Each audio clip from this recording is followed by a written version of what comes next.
Shelby. Thank you. Thank you, Mr. Chairman. 5 minutes is not a lot. Mr. Watson, Mr. Black, I want to join the chorus that I appreciate what you've done and what you will do. Mr. Watson and I go back a while. He referenced my home state of Birmingham. He spent some time there as a young FBI agent. He even mentioned my hometown of Tuscaloosa, Alabama. He knows a lot about that area. He knows a lot of those agents. I was a U.S. magistrate before he got here. I'm a little older, you know, Dale. But to both of you, we do appreciate what you do. And we appreciate the CIA and the FBI. What we're trying to do is find out how we can help you to function better. If you put it in that context, with more funds, with maybe more oversight, but not micromanagement, I think is there. Mr. Watson, a few questions. First to you. You said the light, I believe this was the phrase, the light came on for me in 1998.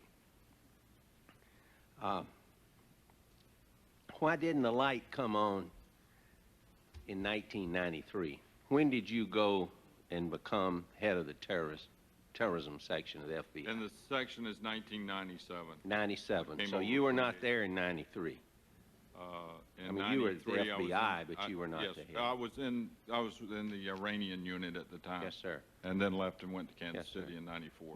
But what's troubling to me and perhaps others is we had the first hit on the World Trade Tower in 93. Right. You were involved, Yes, all sir. of you were, in the investigation.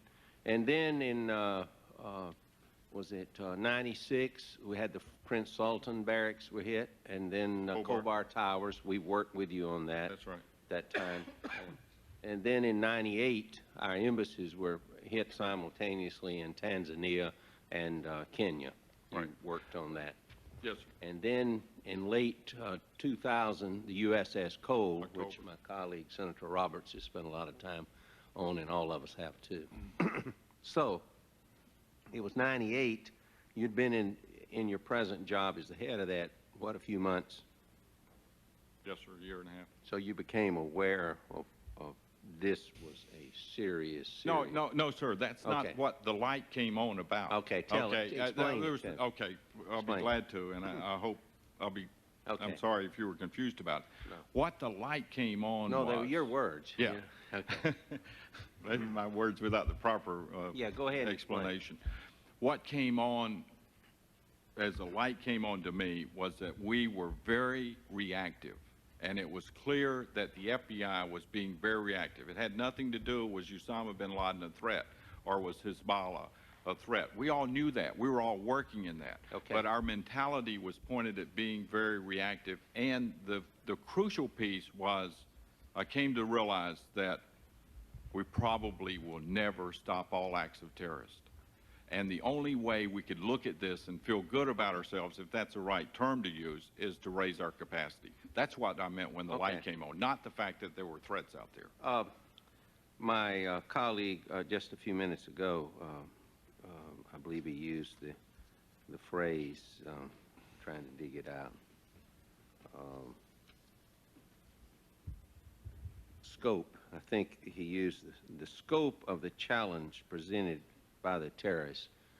Was that really comprehended by the FBI and the CIA at that time? Because I think that is a very, very good question he's asked. Was the scope of the terrorist threat appreciated early on, or prior to September the 11th?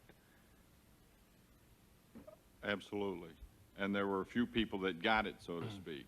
We knew, and within the FBI, and particularly Mike Rollins, the section chief that worked for me, we knew exactly what the scope of the problem was. And if you talk to the folks at the CIA, they knew exactly what the scope of the problem was. And if you talk to representatives up at the NSC, they understood what the scope of the problem was. If there was a breakdown, it's not with those three individuals, but if there was a breakdown, it was where we were at U.S. government-wise, policy-wise, will of the American people. Did they understand the scope? Did you, I mean, I'll leave it at that. If the FBI understood the scope and the CIA understood the scope, did everybody else under the scope of what the terrorists presented as a threat and what we were up against? Is that what you're saying? Yes, sir. Well, I don't want to speak for the agency, but that was my impression. They understood it clearly. Quickly, Mr. Watson, my time's up, but could you describe your role either here or you can do it in a closed session if you prefer, in the internal FBI debates over whether to share FISA-obtained information with the CIA and other agencies? Did you support such sharing or oppose it? I fully supported that position, and as a matter of fact, What was your role in that? Do you have a if you're central talking role? about a specific incident, we need to talk about that in closed session. If you're talking generically, we had a pilot Speak project. generically first. Okay. And we'll We get had a into pilot specifics project later. probably back to 1999, and I think that's the right time where Okay. where we were offering raw FISA data to CIA folks to come in and look at because they could probably mine intelligence bits of information out. There was a lot of resistance from that. From But a lot it's of very different important camps. that you share that with them, was it? Yes. Oh, absolutely. Yes, sir. Mr. Chairman, thank you for your indulgence. Thank you, Senator. Mr. Peterson.